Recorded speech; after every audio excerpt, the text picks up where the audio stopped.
자, 먼저 이 책의 제목에 대해서 지난 주일날 설교를 통해 여러분들에게 이미 말씀드린 바 있습니다. 히브리어 성경에서 이 책의 제목은 이름들이라는 의미를 가지고 있는 단어로 시작이 됩니다. 원래 히브리 문학의 특징은 모든 문서의 첫 번째 나오는 단어가 그 책의 제목입니다. 그래서 여러분들이 출애굽기 1장을 보시게 되면은 야곱과 함께 애굽에 내려온 사람들의 명단, 그들의 이름은 이러하니 하면서 그 이름들에 관한 이야기가 먼저 나와요. 근데 이제 히브리어에서는 어순상 이름들이라고 하는 단어가 제일 첫 번째 등장하기 때문에 그래서 출애굽기의 제목은 이름들입니다. 나중에 이 히브리어로 되어진 구약 성경을 셉튜아진트 70인명의 유대인 장로님 박사들이 모여서 당시에 그 히브리어를 전혀 알지 못하는 이제 헬라 문화권 속에 있는 히브리 2세들을 위하여 헬라어로 구약 성경을 번역하는 작업을 했습니다. 그게 바로 70인역이라고 불리워지는 구약 성경을 헬라어로 번역한 헬라어 버전 구약 성경입니다.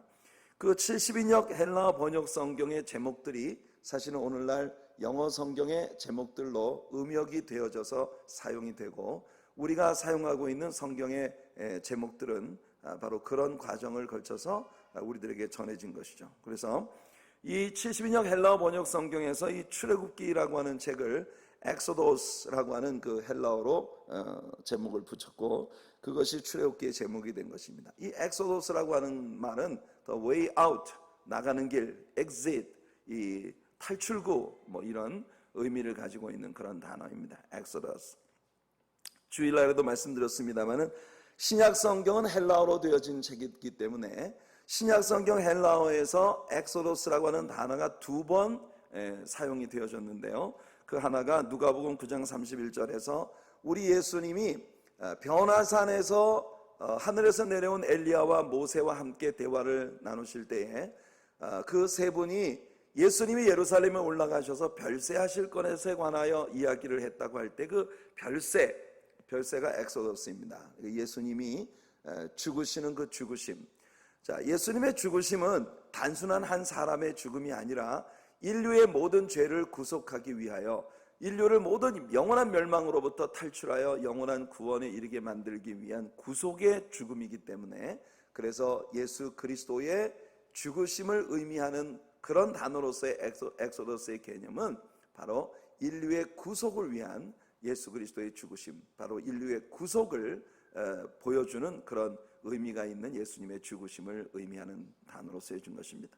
그 다음에 베드로 후서 1장 15절에서 베드로가 자기의 서신을 받는 크리스천들에게 내가 너희들에게 이 모든 것들을 쓰는 것은 내가 떠난 후에라도 너희들이 나에게 배웠던 이 모든 교리들을 굳게 기억하고 그 위에 서게 해주기 위함이라고 이야기를 할 때 자신의 죽음에 대해서 말하기를 나의 떠난 후에 그 떠난다라고 하는 이런 말을 했는데 그 단어가 또한 그 엑소도스인 것입니다. 그래서 이것은 참 생의 무거운 짐을 짊어지고 인생을 살다가 그 짐을 벗어나서 죽음의 터널을 지나 영원한 하나님의 나라에 들어가게 되는 성도의 죽음을 이 엑소도스라고 하는 단어로 묘사하고 있다. 그래서 성경 전체를 통하여 이 출애굽기의 제목이 되는 엑소더스라고 하는 단어가 쓰여진 용례가 이 세 가지 케이스가 있는데 그 첫째가 바로 지금 우리가 펼쳐놓고 있는 출애굽기라고 하는 그 책에서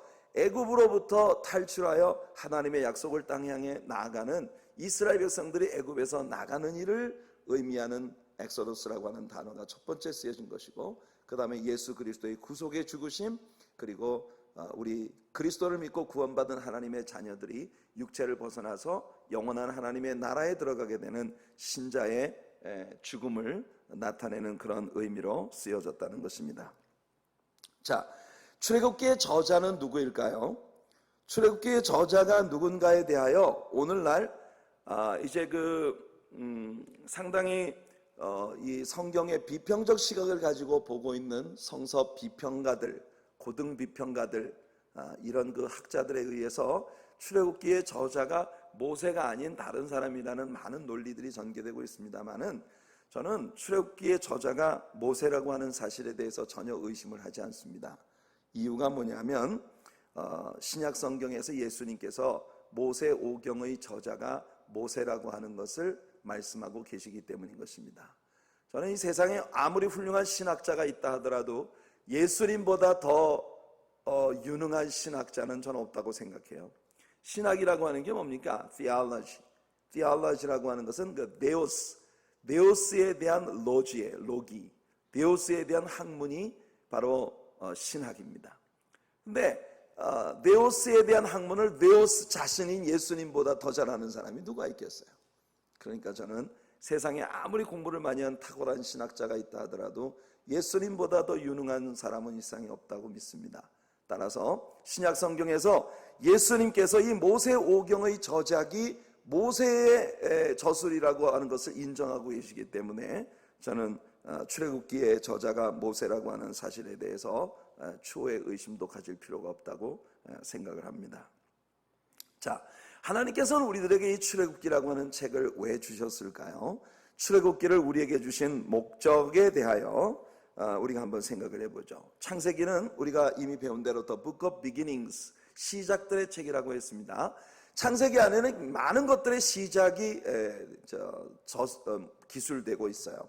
우주 역사의 시작, 지구의 시작, 동물의 세계의 시작, 사람의 역사에 대한 시작, 가정의 시작, 그 많은 것들의 시작이 창세기에 나옵니다만은 그 많은 시작들 중에 베레시트, 이 태초에 이 모든 것들의 시작이 되는 그런 in the beginning, 이 모든 것들의 시작에 관한 이야기를 우리에게 보여주는 것이 바로 이 창세기라고 하는 책인데, 그 가운데 가장 중요한 것, 창세기가 우리들에게 보여주는 역사 가운데 무엇이 시작된 것을 우리들에게 보여주느냐 하면 바로 죄의 역사가 시작됐다는 걸 우리에게 보여주는 게 창세기의 주된 메시지라고 하는 걸 우리가 배웠어요.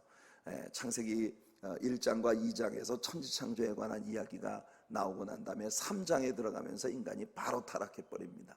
그리고 4장에서 그 타락한 인간의 모습이 가인의 후예들의 타락한 문화를 통해서 기술이 되어지면서 벌써 창세기의 4번째 페이지에서 우리는 한숨을 쉬기 시작하는 거예요. 살상의 이야기가 나오고 서로 미워하고 싸우고 다투고, 그리고 또 일부 다처제, 이런 여러 가지 육체의 정욕을 쫓아가는 인간의 가련한 이야기들이, 무거운 인생의 짐을 지고 사는 인생들의 갈등에 관한 이야기가 벌써 창세기 4장부터 시작이 된 거예요. 그러면서 창세기 5장에서 하나님께서 가인과 아벨을 통한 그 계획이 이제 무너지고 셋이라고 하는 새로운 아들을 낳으셔서 그 셋의 계보가 어떻게 이어져 가는가 하는 것을 우리들에게 보여주신 것이 창세기 5장의 내용입니다. 거기 보면 셋의 계보를 이어가는 사람들의 이야기가 나오는데, 그 아담이 타락하기 전에는 하나님의 형상을 따라 하나님의 모양대로 지어졌지만, 아담은 타락한 후에 자기의 형상대로 사람들을 낳기 시작했다. 그 후예들에 관한 이야기가 나오죠. 거기 보면 사람들이 굉장히 오래 살았습니다. 굉장히 오래 살았지만 사실 그 창세기 5장이 우리에게 보여주고자 하는 게 그들이 얼마나 오래 살았느냐가 아니라 그들이 모두 죽었다는 것이죠.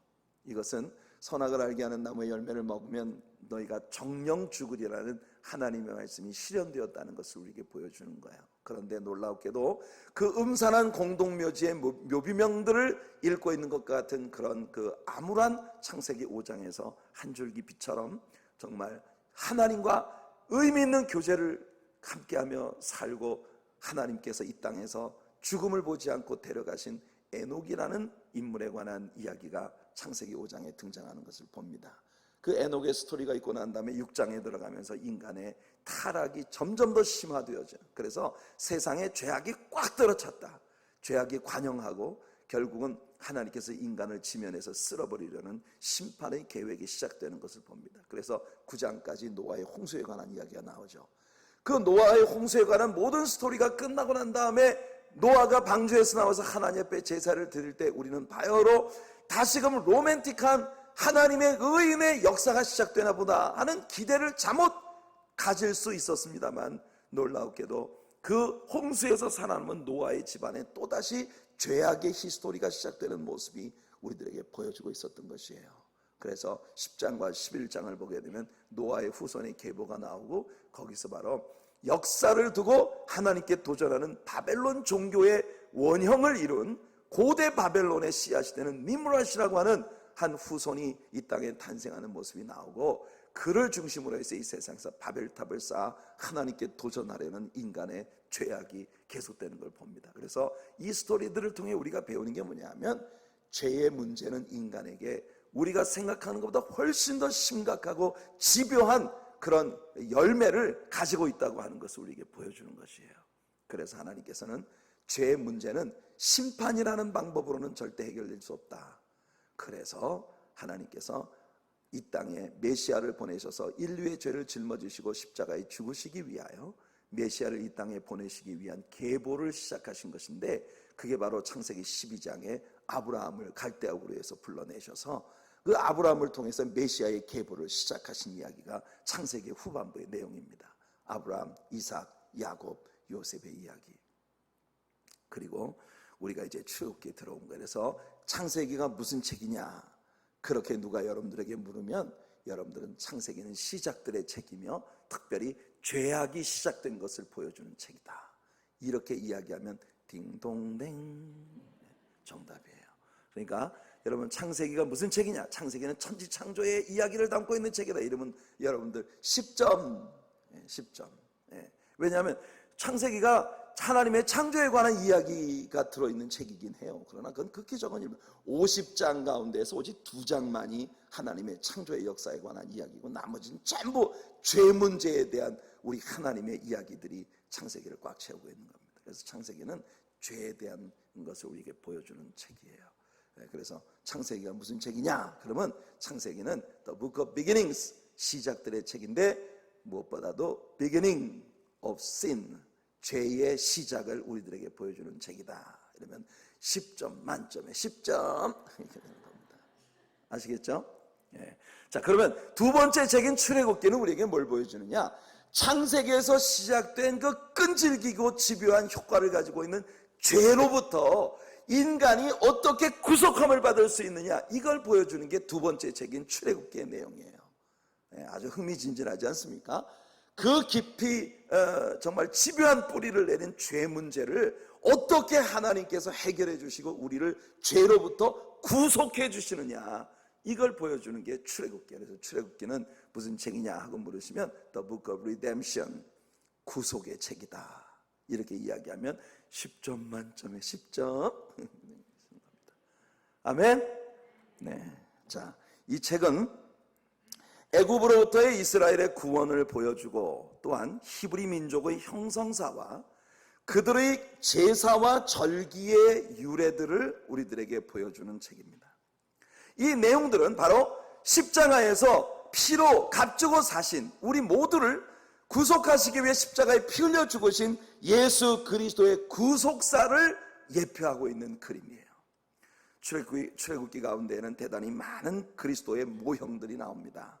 특별히 출애굽기 후반부를 장식하고 있는 성막의 스토리를 보면은 그 성막을 이루고 있는 모든 구조물들의 내용 하나하나가 예수 그리스도에 대한 아름다운 모형적인 그림자로 쓰여진 거예요. 여러분이 출애굽기라는 책을 공부해 보면 정말 숨은 그림 찾기처럼 아주 흥미로운 예수님에 관한 스토리가 출애굽기에 꽉 차 있는 걸 여러분들 보시게 될 거예요. 출애굽기는 전반부에서는 율법을 보여주고 후반부에서는 성막을 보여주고 있습니다. 출애굽기는 우리가 반드시 이해해야만 할 출애굽을 둘러싼 기본적인 여러 가지 모형들을 우리들에게 제공해 주는 책이에요. 첫째로, 출애굽기에 나오는 애굽은 The World System, 세상의 체계를 우리들에게 보여주는 게 바로 이집트라고 하는 나라입니다. 이 애굽이라고 하는 나라는 하나님의 백성들을 시험하고 그들을 결박 아래 가두고 하나님의 백성들을 엄청난 고역 가운데 몰아넣는 이 무거운 짐을 지고 살아가는 이 세상을 상징하고 있다는 것이에요. 나중에 보면 하나님께서는 애굽에서 이스라엘 사람들이 나가고 난 다음에 너희는 다시 애굽을 쳐다도 보지 말아라 그러셨어요. 다시 애굽 땅으로 돌아오지 말아라 그랬어요.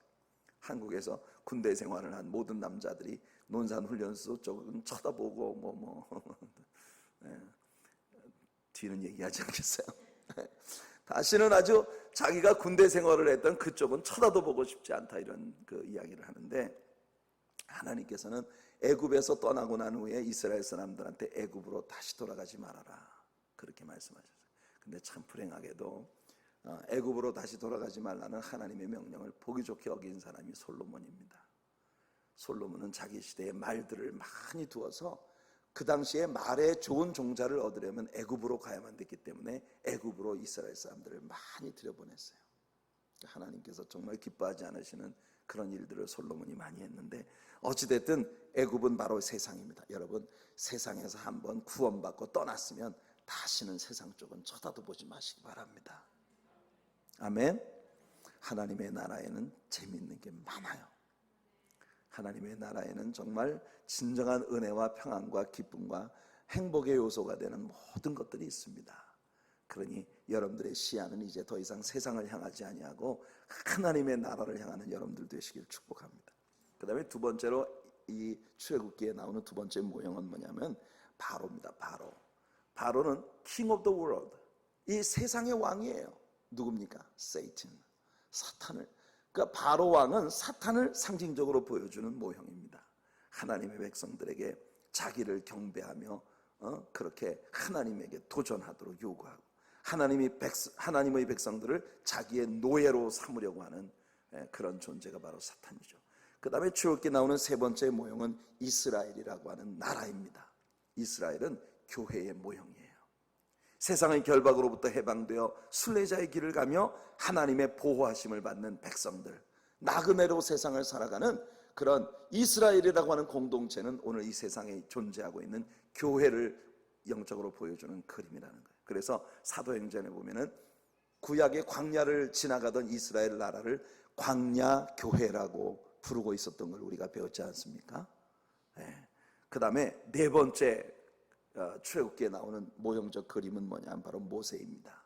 모세는 출애굽기 안에서 예수 그리스도의 아주 전형적인 모형으로 우리에게 나타납니다. 하나님의 선지자, 하나님의 백성과 하나님 사이의 중재자로 서 있는 분, 중보자, 미디에이터, 중보자로서의 모세의 모습을 우리들에게 보여준 거예요. 애굽에서 가나안까지 이르도록 우리의 삶을 인도해 가시는 하나님의 백성의 인도자이신 목자가 되시고 선지자가 되시고 왕이 되시는 예수 그리스도를 보여주는 그림이 바로 모세라는 겁니다. 그 다음에 다섯 번째 출애굽기에 나타나는 모형적 그림은 유월절이라는 절기입니다. 유월절이라는 절기는 예수 그리스도의 죽으심과 우리의 안전을 위하여 그 피를 문설주에 바르는, 예수 그리스도의 십자가의 피 흔적을 우리가 가질 때에 죽음이 우리를 넘어가게 된다는, 우리의 강건함을 위해 그리스도 자신을 나누어 주시는 그런 일이 바로 유월절 절기의 스토리입니다. 그 다음에 여섯 번째 그림은 그냥 홍해입니다. 홍해는 신약 성경에서 예수님 믿는 사람들이 그리스도와 함께 세례에 참여하는 것을 보여주는 그림이다, 이렇게 바울이 고린도전서에서 우리들에게 설명해 주고 있어요. 그러니까 홍해바다에서 여러분, 그들이 홍해에 들어갔을 때 밑에도 물이 있고 위에도 구름이 덮여 있으니까 위에도 물이 있고 좌우에 물이 벽으로 완전히 물을 통과해서 나아갈 때 자신의 지난날의 옛 삶을 애굽 군인들과 함께 홍해에 다 수장시키고 홍해바다를 건너서 나가는 것처럼 예수 그리스도와 함께 우리의 옛사람을 장사 진행받고 그리스도와 함께 다시 살리신 바 되어지는 그리스도의 부활에 참여하는 세례의 그림을 우리에게 보여주는 모형이라는 겁니다. 그 다음에 광야에서 이스라엘 사람들이 먹었던 만나는 요한복음 6장에서 우리 예수님이 하늘에서 내려온 예수 그리스도의 몸을 의미하는 것이라고 그렇게 말씀하십니다. 그리고 바울 사도는 광야에서 이스라엘이 먹었던 만나를 성찬에 참여하는 것이다.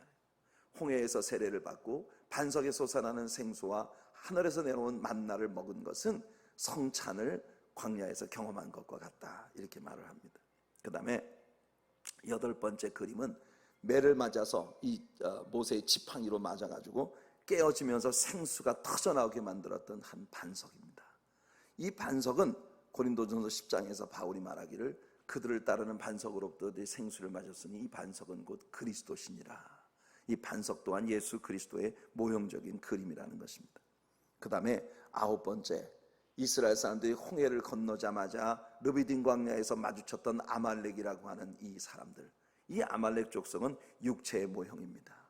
우리가 세상과 육체와 마귀, 이것이 우리가 요한일서를 공부해 보면 우리 모든 인류 역사 가운데 인생들에게 다가오는 모든 대적들을 예표하는 그림이에요.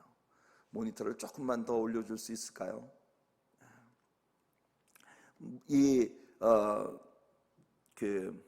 아말렉은 육체의 전형적인 그림입니다. 그래서 하나님께서 이스라엘 사람들에게 아말렉과 더불어 대대로 싸우라고 하셨어요.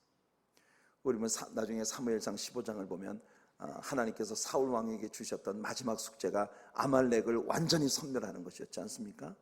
그런데 사울 왕이 아말렉 족속을 남겨두었어요. 그랬더니 어떻게 됩니까?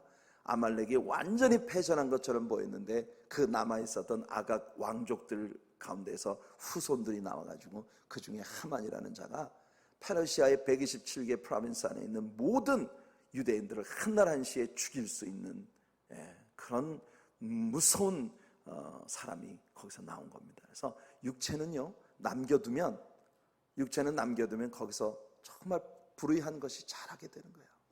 그래서 우리는 육체를 이겨야 합니다. 아멘. 여러분들이 육적인 것과 싸워서 이기는 여러분들 되시기 바라요. 육체의 완전 정복, 이것이 여러분들에게 이루어질 수 있게 되기를 바랍니다. 그래서 우리가 성경 전부를 통해서 우리들에게 하나님 가르쳐 주시는 건 육체는 완전히 장악하고 영으로 살아야 된다. 눈에 보이는 것이 아닌 눈에 보이지 않는 것을 믿음을 위해 살아야 되고, 육체가 아닌 영을 위해 살아야 된다. 땅의 것이 아닌 하늘의 것을 위해서 사는 것이 신자들의 삶이 되어야 한다는 것이에요.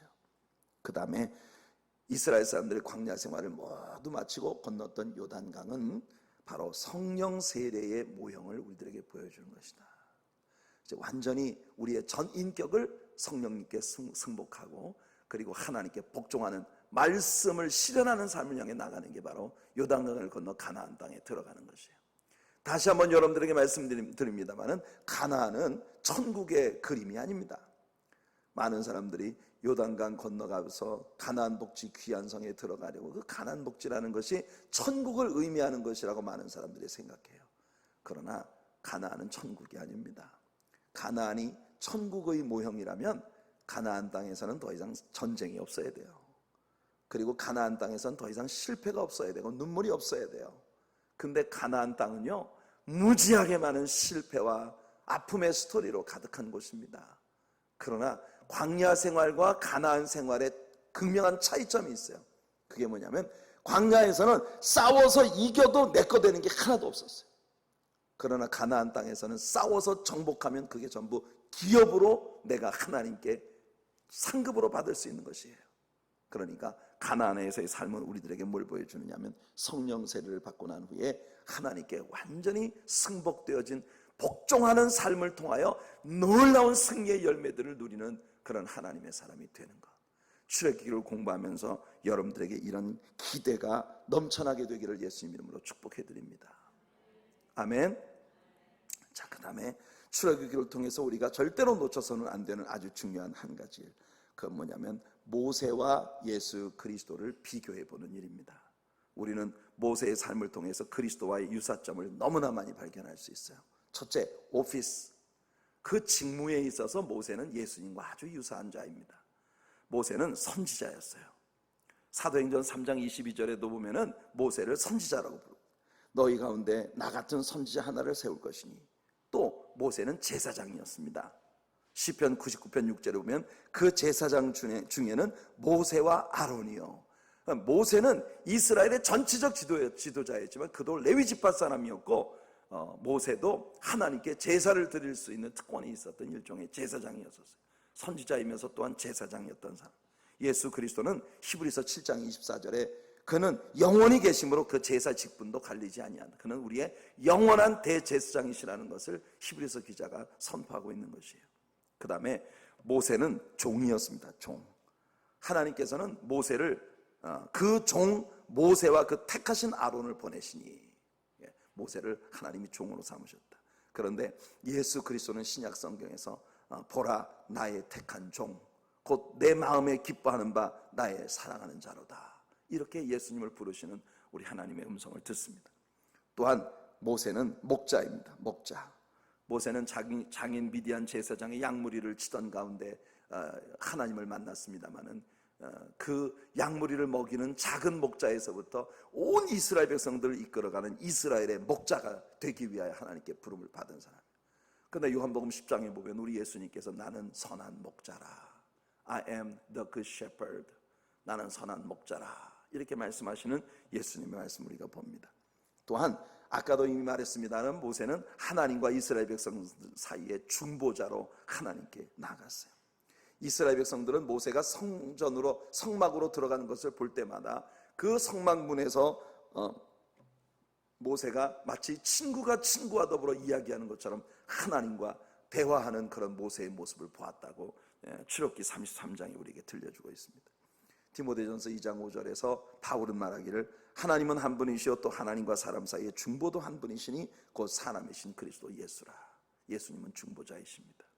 그 다음에 모세는 구속자입니다. 구속자, 리디머.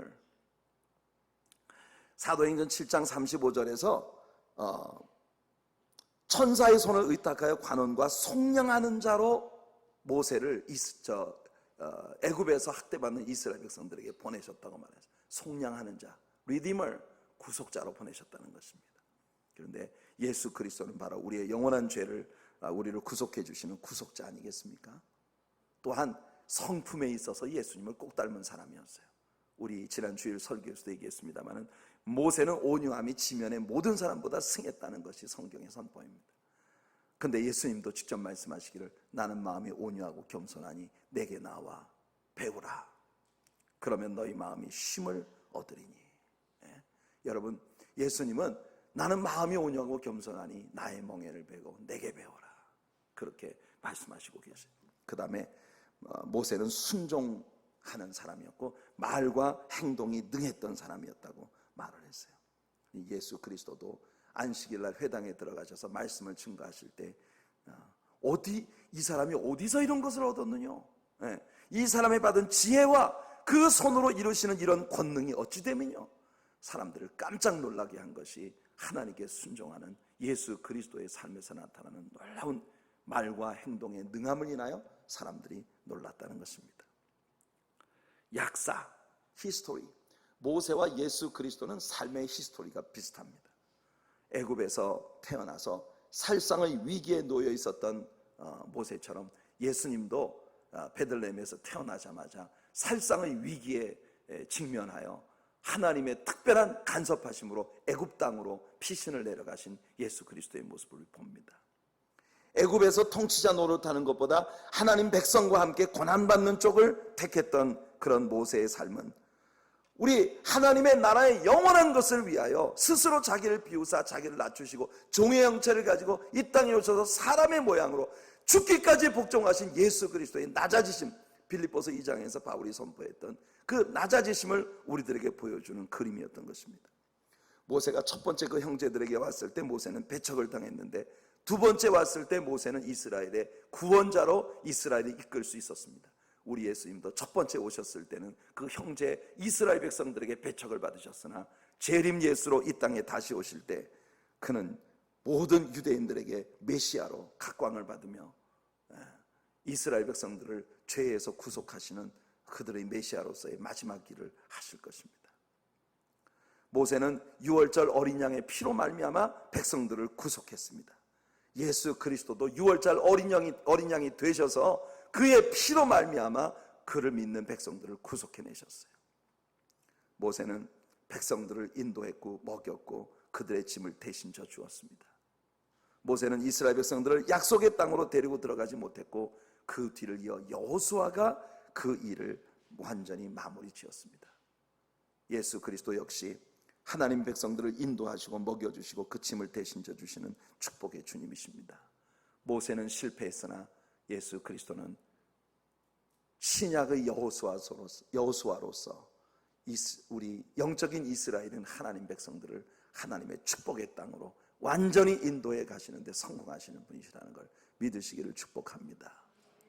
출애굽기라는 책을 앞으로 공부하면서 여러분들이 염두에 두어야 할 중요한 사안들을 제가 여러분들에게 쭉 이야기를 해드렸어요. 저는 제가 이 이야기를 여러분들에게 해드리면 부지런히 메모를 하실 거라고 생각했는데 아무도 메모하시는 분이 없어요. 여러분들의 기억의 용량이 그렇게 하드웨어가 대단한 포용력을 가지고 있는지 몰랐습니다. 여러분, 이건 굉장히 여러분들이 꼭 기억해 두고 앞으로 출애굽기를 공부해 나가는 동안 여러분들이 계속 상기해야 할 아주 중요한 이야기들을 여러분들에게 말씀드렸어요. 우리는 얼마 되지 않아서 유튜브에서 이 설교를 또 들을 수 있다는 사실을 너무나 신뢰하고 계신 것 같은 그런 느낌을 받습니다. 여러분 참 좋은 세대에 살고 있는 신자들이에요. 자, 출애굽기 1장으로 들어갑니다. 지난 주일 설교에서도 약간 다루었습니다만 이제 이스라엘 백성들 앞에 펼쳐진 새로운 시대 상황에 관한 이야기가 전개되고 있는 걸 봅니다. 1절부터 7절까지 같이 한번 읽어볼까요? 1절부터 7절입니다. 시작. 야곱과 함께 각기 권속을 데리고 애굽에 이른 이스라엘 아들들의 이름은 이러하니 르우벤과 시므온과 레위와 유다와 이사갈과 스불론과 베냐민과 단과 납달리와 갓과 아셀이요 이미 애굽에 있는 요셉까지 야곱의 혈속이 모두 70인이었더라. 요셉과 그의 모든 형제와 그 시대 사람은 다 죽었고 이스라엘 자손은 생육이 중다하고 번식하고 창성하고 심히 강대하여 온 땅에 가득하게 되었더라. 네.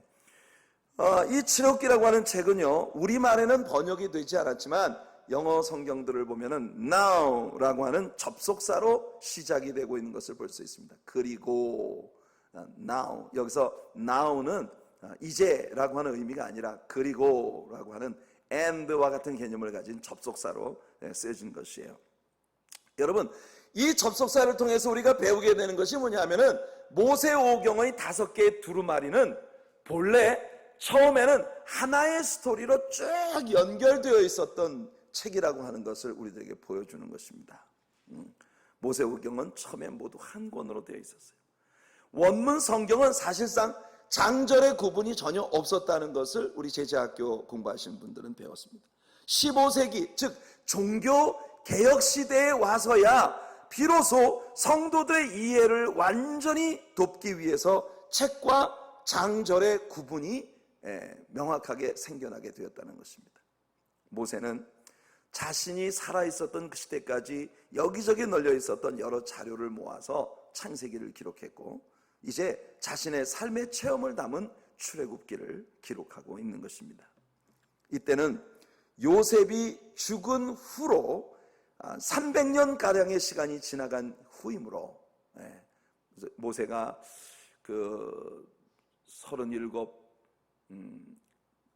정도 되었을 무렵에 이스라엘 37이 아니죠. 30살에 가고 17년 47 정도 되었을 때에 야곱의 후손들이 전부 이스라엘 땅으로 내려갔으니까 아니다. 30세에 총리가 돼서 7년 풍년과 2년 39세가 되고 맞네. 39세가 되고 난 다음에 야곱이 내려왔고 그 후에 17년을 야곱과 함께 살았으니까 그럼 뭐 39세가 맞네.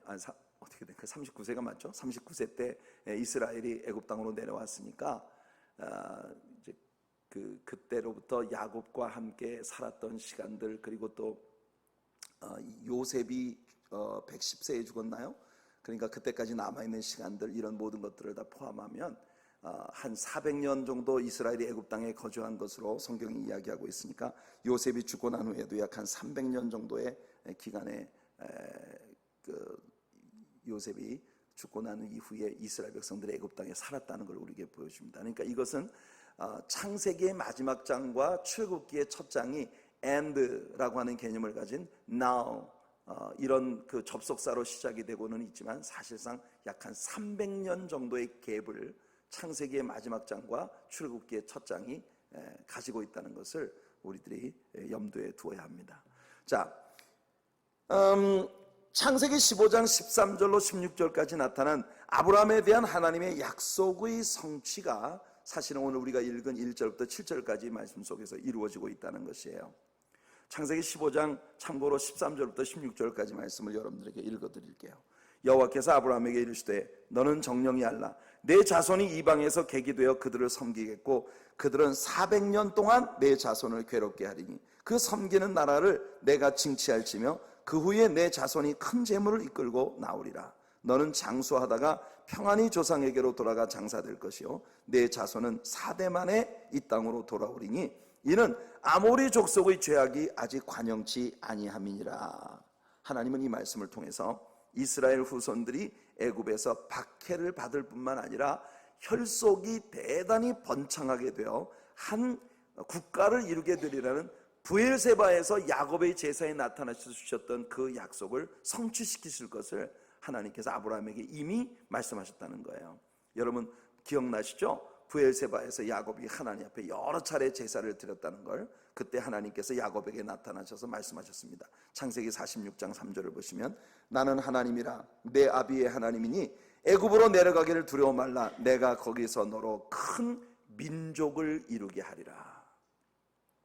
애굽에 처음 내려간 70명이 지금은 20세 이상 된 성인 남자만 60만 명이 달하는 그런 사람들이 되었으니 전체 인구는 적어도 200만에서 300만, 많이 보는 학자들은 약 한 450만까지 볼 정도라고 하니까 그들은 크게 번성하여 한 국가가 되어서 그 애굽 땅에서 나오게 되는 것입니다. 자, 8절부터 14절까지 같이 한번 읽어보겠습니다. 8절부터 14절이에요. 시작. 요셉을 알지 못하는 새 왕이 일어나서 애굽을 다스리더니 그가 그 신면에게 이르되 이 백성 이스라엘 자손이 우리보다 많고 강하도다. 자, 우리가 그들에게 대하여 지혜롭게 하자. 두렵건대 그들이 더 많게 되면 전쟁이 일어날 때 우리 대적과 합하여 우리와 싸우고 이 땅에서 갈까 하노라 하고 감독들을 그들 위에 세우고 그들에게 무거운 짐을 지워 괴롭게 하여 그들로 바로를 위하여 국고성 비돔과 람셋을 건축하게 하니라. 그러나 학대를 받을수록 더욱 번식하고 창성하니 애굽 사람이 이스라엘 자손을 인하여 근심하여 이스라엘 자손의 역사를 엄하게 하여 고역으로 그들의 생활을 괴롭게 하니 곧 흙이기기와 벽돌 굽기와 농사의 여러 가지 일이라. 그 시키는 역사가 다 엄하였더라. 사도행전 7장 18절에 보면은 이와 같은 애굽의 환경의 변화를 스데반 집사가 우리들에게 한마디로 정리해 줍니다. 지난 주일에도 말했습니다만 요셉을 알지 못하는 새 임금이 애굽 왕위에 오르매, 이런 정치적 변화가 이 애굽에 거주하고 있는 이스라엘 백성들의 삶의 환경에 큰 변화를 초래하게 되었다는 것입니다. 이미 주일 설교에서 여러분들에게 이 부분에 대한 이야기를 했으므로 이 부분은 스킵하고 넘어가도록 하겠어요. 지금은 분열되어져 있었던 남북 애굽이 통일을 했고 외국인의 세력을 그 땅에서 몰아내고 본국 사람으로 새로운 왕조를 형성한 함족의 왕이 일어나 있는 것입니다. 당연히 그 땅에는 반이민 무드가 조성될 수밖에 없었을 것이고 강성에만 가는 히브리 사람들을 새로 일어난 애굽의 왕이 굉장히 불편하게 생각을 하고 이스라엘 백성들이 이 사람들이 우리보다 강해지는 것을 두려워하여 그 사람들을 이 땅에서 쫓아버리고 싶은데, 그렇다고 해서 당시 애굽 땅의 그 엄청난 토목공사에 노동력으로 쓰임을 받던 이 히브리 사람들을 완전히 배제하는 것은 그들에게 굉장히 어려운 일이었기 때문에 쉽게 그렇게 할 수 없는 아주 곤란한 위치에 있었다는 거예요.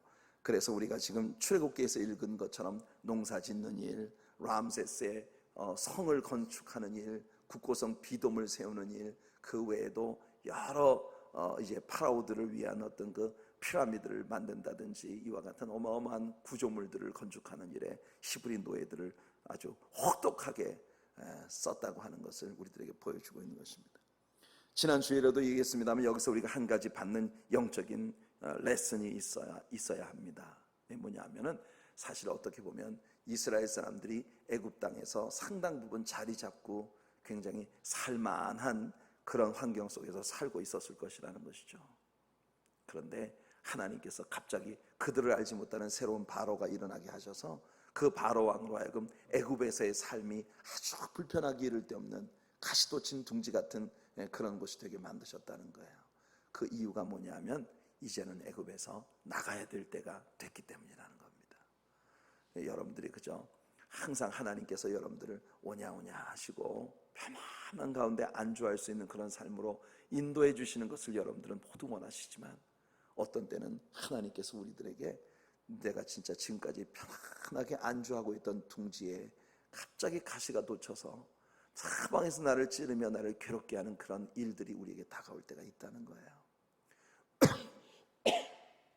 왜 우리 하나님은 우리들을 그렇게 마냥 편안하고 행복하게 그렇게 안주할 수 있도록 내버려 두지 아니하시고 이렇게 어려움 가운데 우리를 몰아넣으시는가? 우리가 참 원망할 때도 많고 불평할 때도 많지만, 따지고 보면 하나님께서는 우리들을 지금 있는 이 자리로부터 한 단계 더욱 도약되어진 넥스트 레벨의 축복을 받는 사람들이 되게 하시기 위하여 우리가 지금 안주하고 싶은 이곳으로부터 우리를 몰아내고 계신 것이라는 걸 잊지 마시기를 축복합니다. 독수리가 새끼를 둥지에 놓고 그냥 마냥 거기 편안하게 살게 두지 않아요. 그 큰 날개를 가지고 그 가시돋친 둥지 위에서 막 너풀거리면서 막 둥지를 막 금방이라도 큰 높은 기암 절벽 위에서 떨어뜨릴 것처럼 그렇게 막 흔들어 버립니다. 그럼 그 작은 독수리 새끼가 그 둥지 안에서 막 불편해요. 그러니까 둥지 안에 그냥 천년만년 거기서 편안하게 쉬었으면 좋겠는데 이 둥지를 엄청 괴롭게 하는 거예요. 그러니까 이 독수리가 그냥 밖으로 기어 나옵니다. 그 막 천길 절벽 아래로 막 쫙 떨어져 내리면서 이 아기 독수리는 자기 힘으로 날아보려고 막 파닥거리면서 몸부림을 치죠. 그러나 그게 됩니까? 하루아침에 그냥 저 깎아지는 절벽 위에 그냥 내리찍혀서 죽을 거라고 생각을 하고 모든 걸 포기할 무렵쯤 이 어미 독수리가 큰 날개를 펴서 큰 밑에 내려와서 유유히 이 아기 독수리를 받아가지고는 큰 높은 둥지에 또 데리고 올라가는 거예요. 그래서 또 떨어뜨려 놓고는 또 바닥바닥. 그런데 놀라운 사실은 뭐냐면 그렇게 혹독한 훈련을 받는 과정 가운데에서 독수리는 독수리가 되는 것입니다. 성도 여러분, 하나님은 여러분들을요 이 땅 위에서 비상에 오르는 예수 그리스도를 꼭 닮은 그리스도의 강한 용사들이 되게 만드시기를 원하십니다. 근데 여러분들은요 아무런 평지풍바 없이 모든 것이 하는 것마다 다 잘 되고 하는 것마다 만사형통하는 진짜 그런 곳으로 가도록 나를 인도하시는 게 기독교 신앙이라고 믿으면서 그렇게 살아왔단 말이에요. 근데 하나님께서는 우리 하나님의 교회에도 넥스트 레벨의 성장을 요구하시고 계십니다. 하나님은 우리가요 정말 생산 능력을 가진 교회가 되기를 원하세요. 저는 오늘날 이제 1년 동안 여러분들을 섬기면서 이 교회를 섬기면서 제가 우리 교회를 딱 진단할 때 우리는요 여성이 나이가 많아서 단산한 것 같은 그런 교회의 모습을 지금 보고 있어요. 더 이상은 우리가 아기를 낳을 수 없는 교인들 같아요. 여러분들 신앙생활을 하면서 우리가 누릴 수 있는 최고의 기쁨 중에 하나가 뭡니까? 누군가를 전도해다가 그 사람이 어린아기처럼 이제 신자로서 변화되기 시작하는 그런 모습을 옆에서 조마조마 지켜보면서, 여러분 아기를 낳아가지고 그 아기를 기르는 것처럼 말이에요. 참 걸음마를 하다가 어디 넘어질까 어디 부딪힐까. 제가 제 아들 집에 가봤더니 참 그 녀석은 어떻게 그런 지혜가 있는지. 요즘 젊은 애기 엄마 아빠들은 다 그렇잖아요, 그죠? 우리가 그 아이를 기를 때는요 우리에겐 그런 지혜가 없었어요. 근데 집에 가봤더니 하여튼 집에 뾰족한 모서리마다 전부 스펀지를 탁 갖다 붙여가지고서 애가 어디 모서리가 찌지 않도록, 애기가 갈 만한 곳에는 모두 위험한 물건을 다 없애버리고, 그러니까 모든 게 다 이렇게 라운드가 되게끔 다 만들어서 스펀지를 붙여서. 여러분, 그런데 그 젊은 날에 그렇게 사랑하는 아이를 낳아가지고 그 아이가 걸음마를 배우고 엄마 아빠 말하는 걸 하나씩 배우기 시작하면서 이 아이가 사람이 되어가는 모습을 보는 것은 젊은 날의 특권입니다. 저는 우리 교회가 젊어졌으면 좋겠어요. 다시 애 낳은 지 아주 오래된 여러분들이 다시 애를 낳기 시작하는 역사가 일어나기를 축복합니다. 이게 무슨 말인지 모르시지 않지 않습니까, 여러분? 정말 우리가 영적으로 우리가 어린아이를 생산해서 그 생산되어진 어린아이를 가슴 조마조마하며 아이고 이거 어디 가서 부딪힐까봐 시험이 될 만한 것들은 미리 스펀지로 싹 감싸놓고 이 신앙 안에서 어린아이 된 이 신자가 시험에 빠지게 될까봐 가슴 졸이면서 누가 곁에 다가오면 에비 그러면서 그 아이를 갖다가 보호하고 해서 정말 우리 같은 사람이 되게 만들어줄 수 있는 그런 가슴 떨리는 생산과 양육의 기쁨을 여러분들이 누려보시는 게 언제입니까? 언제입니까? 가물에 콩 나듯 한번 그냥 지나치는 길에 우리 교회를 찾아온 한 신자가 있으면 우리 성도님들이 멀뚱히 바라보면서 뭐 또 새로운 사람이 하나 왔네, 얼마나 갈지 모르겠네 이러고 여러분들 그냥 멀뚱 어디 강 건너 불구경하듯이 사람들 그렇게 보다가 또 얼마 일정한 시간이 지나고 그 사람이 안 보이기 시작하면 역시 또 갔구만. 여러분, 교회가 생산 능력이 있어야 됩니다. 하나님께 우리 구합시다. 우리 교회는요 너무나 노쇠화되고 있어요. 세상에 우리 교회는 우리 교회 전체 성도의 절반이 중직자들이에요. 근데 우리들 마음속에 가슴 떨리는 그 젊은 날에 아기를 낳아서 기르던 그런 영적인 감동이 우린 식어진 지 오래됐단 말이에요. 우리는 그곳으로 돌아가야 됩니다. 어떻게든 우리 주변에서 만나는 사람들에게 예수를 전하고 복음을 전하고 우리 교회에 와서 설교 한 번만 들어보세요, 이게 진짜 기독교 복음입니다 막 이러면서 나가서 사람들을 막 데려다가 앉혀놓고 주변 사람들한테 애 깰라 조심 우리들이 늘 일상생활로 행하던 그 모든 일들 가운데 진정으로 교회가 부흥되고 새 신자가 양육되는 것을 위해서 주변의 위험한 것들 모서리마다 다 스펀지를 갖다가 붙여놓고 그 새로운 신자가 우리 교회 안에서 따뜻하게 양육될 수 있는 그런 환경을 아름답게 만들어주는 보금자리를 만드는 그 젊은 날의 아름다운 모습이 우리들 안에서 다시 되살아날 수 있기를 바라요. 그러면서 우리 교회 안에는 자정 능력이 생겨야 합니다. 인간이 세상에서 건강을 유지하는데 제일 중요한 게 바로 이 자생력입니다. 자생력. 하나님께서 인생을 지으실 때 우리들 안에 유전자를 두셔서 그 유전자 지도에 기록되어진 모든 것들로 언제든지 회복되어질 수 있는 특혜를 하나님께서 우리 인생들에게 주셨어요. 교회가 성장할 때는요, 문제가 생기지 않는 게 아니라 문제가 생겼을 때 그 문제를 함께 직시하고 함께 고민하고 함께 기도하고 따뜻한 사랑으로 그 문제를 함께 치료해 나갈 수 있는 길을 선택하는 교회가 성장하는 교회입니다.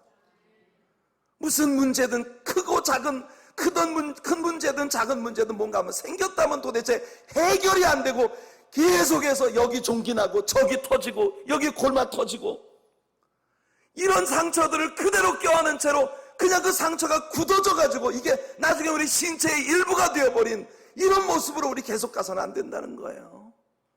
우리에게는요 자정 능력이 있어야 합니다. 그건 하나님의 성령께서 우리가 기도하면 주십니다. 아멘. 우리 하나님 앞에 우리는 돌 같은 내 마음 곧 녹여 주소서 찬양하며 나가야 되겠습니다. 그래서 우리 하나님께서 우리 교회를 자정 능력을 갖춘 교회가 되도록 만들어주시는 은혜가 있길 간절히 바랍니다. 그것이 제가 이렇게 수요일 저녁에 예배가 끝나고 난 다음엔 서로를 돌아보면서 뭔가 내가 사랑을 베풀고 함께 기도해 줘야 할 지체가 없는지, 도대체 어떤 한 신자가 마음이 상해서 교회를 등한시하기 시작한다면 온 교인들이 달려붙어서 도대체 문제가 뭐야, 위에서 기도해주고 사랑해주고 이렇게 하는 게 기독교 공동체가 아니겠습니까? 여러분, 우리들 안에서 그런 모습이 나타날 수 있기를 바랍니다. 누군가가 남 모르게 혼자 저 구석에 앉아 훌쩍 울고 있는 것을 보면 왜지? 뭐 때문에 그러지? 정말 다가가서 내가 해줄 수 있는 게 뭐가 없을까? 그 눈물을 닦아주기 위해서 함께 모두 달라붙어서 같이 기도하고 돕는 것이, 그게 진짜 진정한 기독교 공동체가 아니겠습니까? 어디 강 건너 불구경하듯이 늘 교회 안에 있는 지체들의 아픔들을 그런 식으로 바라보는 우리들이 되어서는 우리들을 통해서 하나님이 아무런 일도 일어나게 하실 수 없다는 것이에요. 자, 1장에 남아있는 마지막 부분을 우리 한번 읽어볼게요. 15절부터 22절까지 읽어보겠습니다. 바로의 학정의 구체적인 한 단면을 우리들에게 보여주는 말씀이 여기 전개됩니다. 15절부터 22절 시작. 애굽 왕이 히브리 산파 십부라라 하는 자와 부하라 하는 자에게 일러 가로되 너희는 히브리 여인을 위하여 조산할 때에 살펴서 남자여든 죽이고 여자여든 그는 살게 두라. 그러나 산파들이 하나님을 두려워하여 애굽 왕의 명을 어기고 남자를 살린지라. 애굽 왕이 산파를 불러서 그들에게 이르되 너희가 어찌 이같이 하여 남자를 살렸느냐. 산파가 바로에게 대답하되 히브리 여인은 애굽 여인과 같지 아니하고 건장하여 산파가 그들에게 이르기 전에 해산하였더이다 하매 하나님이 그 산파들에게 은혜를 베푸시니라.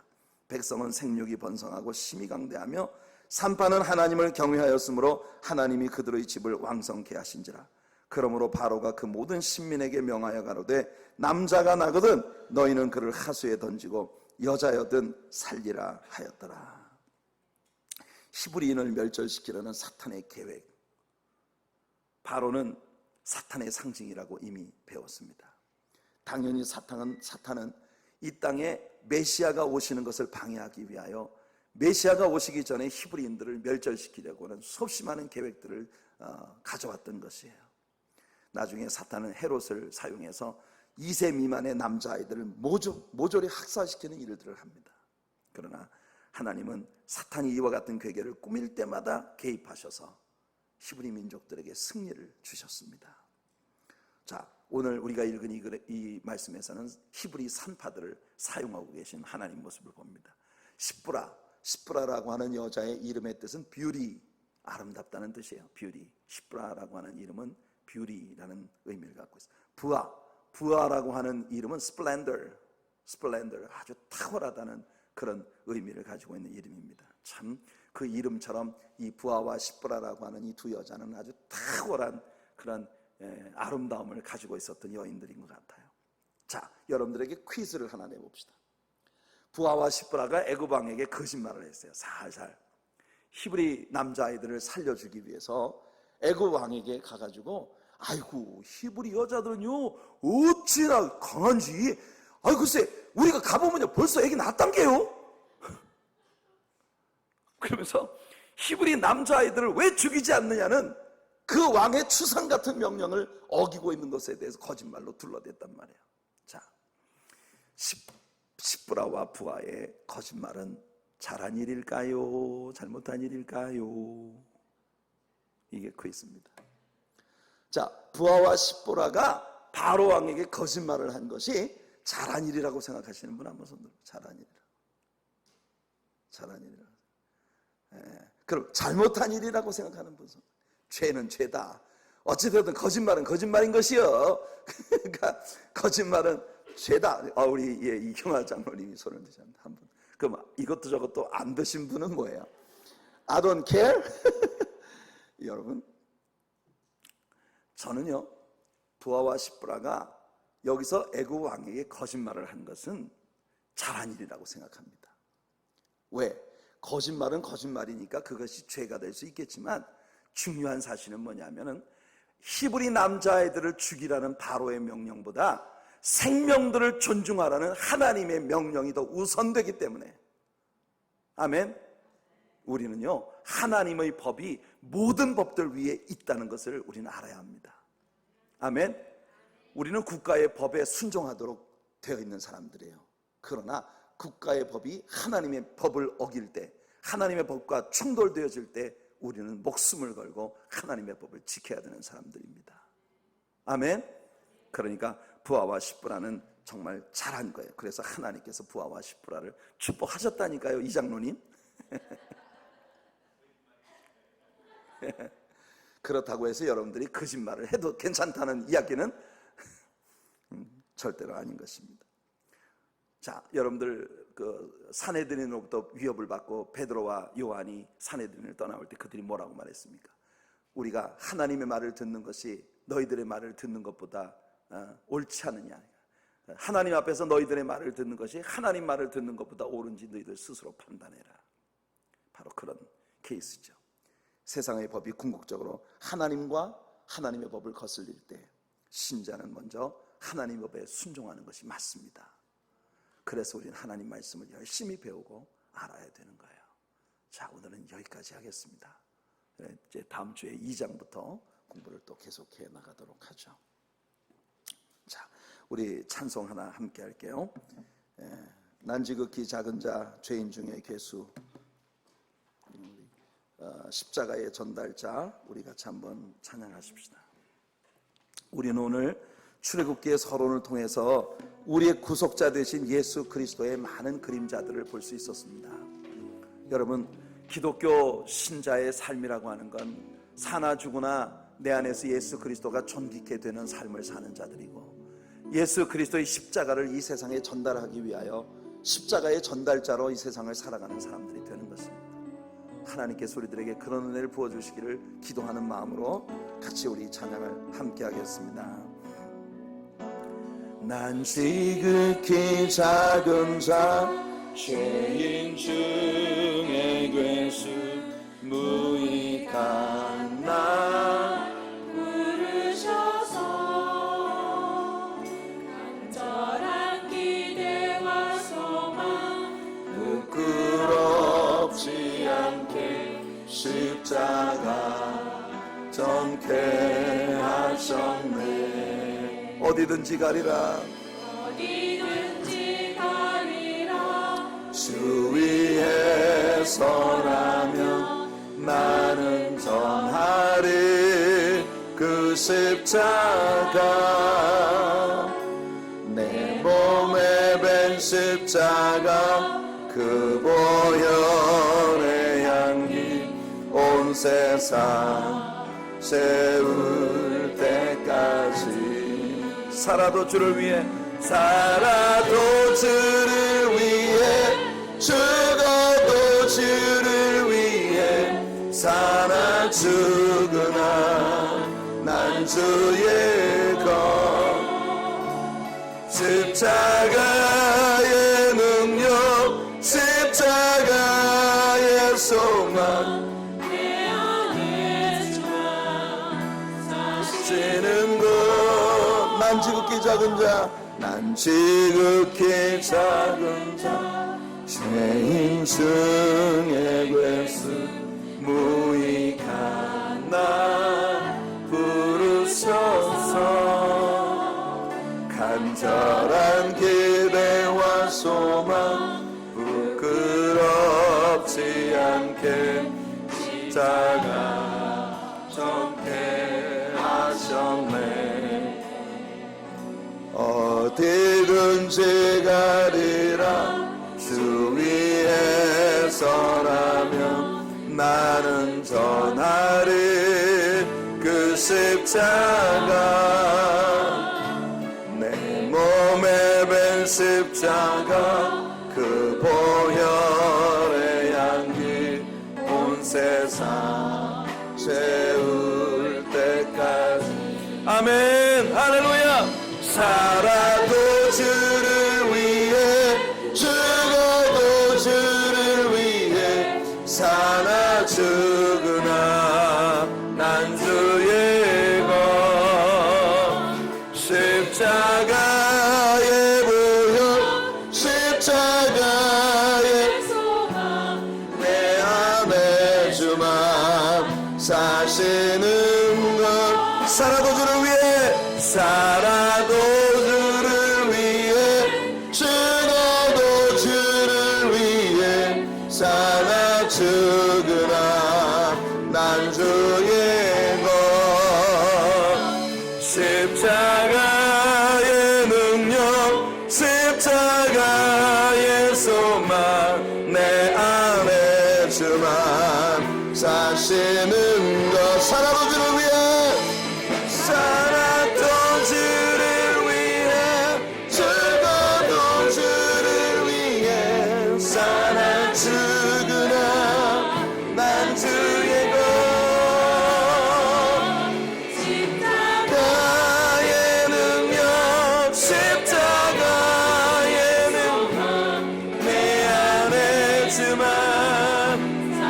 우리 한 번만 더 합시다. 살아도 주를 위해, 살아도 주를 위해, 죽어도 주를 위해, 사나 주야 난 주의 것.